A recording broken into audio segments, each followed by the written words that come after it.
came out here today to get some lunch. So this is a China jade cucumber. It's not as big as it can be, but it's as big as it's gonna be, because today this is lunch. This is lunch, baby. So this is what I harvest today. A cucumber and 5 okras. All right, I'm going in the house and get this together. I'm hungry, y'all. So I need to harvest a bell pepper and I need some bay leaves for my dinner. So I'm gonna try to get the biggest pepper I have, and that's gonna help it with growing more peppers, and the other one's getting bigger, but there's a lot of them here. But I'm gonna go after the one I think is the biggest. Yeah, she pretty big over here, but not you, mama. I think it's gonna be this one right here. So let's go up with it. There she is. And there she is. Nice pepper for dinner. Let's get her cleaned up and chopped up and put in this meal. Let's go. I need some bay leaf, but I need to go water my watermelons. I'm gonna go do that. Yeah. So I'm sitting over here by my fig trees. It's really cool over here because the okra tree is giving me shade. So I'm going to clean this little bed here. Yeah, now I do have a pepper plant growing in here and she looks amazing. But let me get this clean. But let me make sure ain't nothing living under here. You know what I mean? Nothing go jump out on me. Yeah. All right.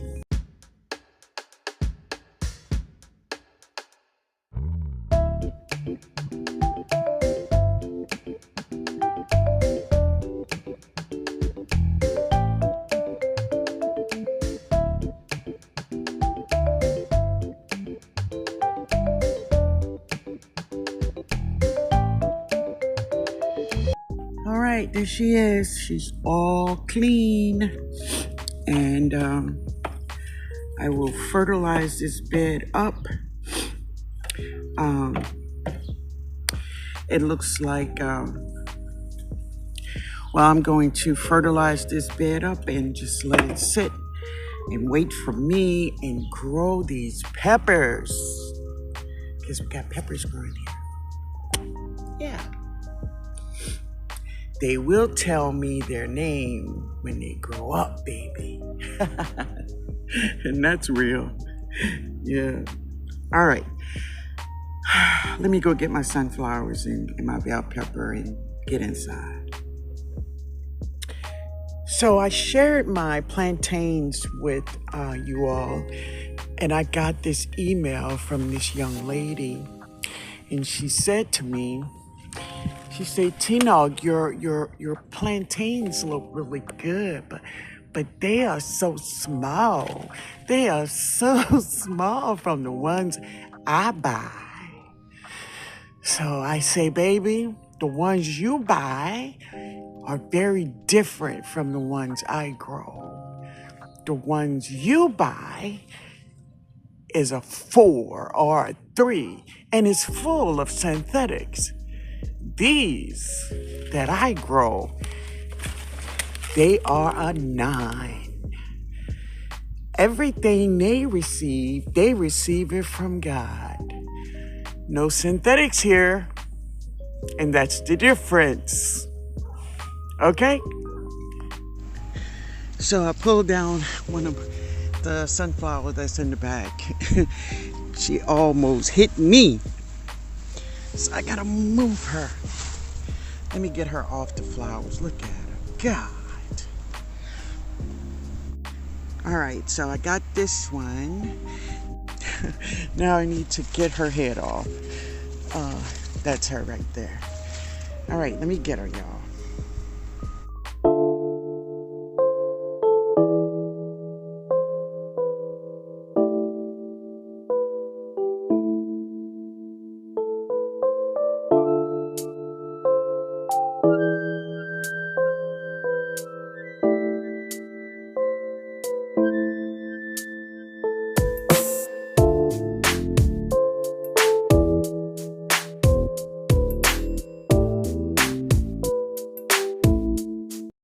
So this is this head of sunflowers, and there they are, all of them in this box. I don't know if you can see in there. It's pretty dark, but there's a lot of them in there. And now I'm going to harvest these sunflower seeds. Let's check them out. They are beautiful, absolutely beautiful seeds. They are big and fat and healthy. Look at that. That's these seeds. So now I'm just gonna put them in this box. I'm gonna leave the box open and let them dry. Awesome, awesome seeds. Let's get them out, y'all. Those seeds, baby. If I can get it up. Look at them. They are so healthy. Yeah. Yeah. Yeah. Today I harvest marigolds. Yeah. Now, about 4 or 5 years ago, I made marigold oil. This oil I use instead of using neem oil. Yeah, I use marigold oil. I also made lemon and orange oil. So these are the oils I use if I have an infestation. So this is the marigold oil that I made from the flowers here in my garden. I just got tired of purchasing neem oil all the time, right?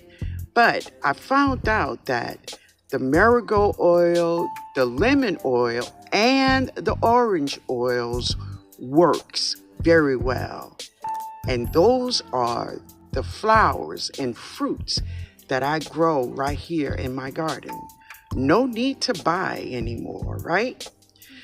So with this marigold oil, I saw that this other gardener, he used the marigold flowers, he bruised them, and he let them soak in water for about 5 days. Like I would make super juice, this is what he did with his flowers. And after his flowers stayed in that water for about 5 days, he strained it and he put it in a spray bottle, added some dishwashing liquid, and he sprayed his plants. This is what I'm going to do today. Yeah, so now I'm just bruising the flowers. And let me tell you, the smells of the marigold is extremely loud. These are French marigolds, and these are the ones that I do love to use for pest pressure. So now I'm going to just bruise them more with my hand, and then I'm just going to set them on my grow table for about 5 days. Then we're going to strain them and put them in a spray bottle. I'm going to share every minute of it with you to let you see what I do and if this process works, which I think it will. I think it will, family, but we are going to see now I was thinking about putting it in a jar like this or this, but I'm going to put it in a spray bottle. All right.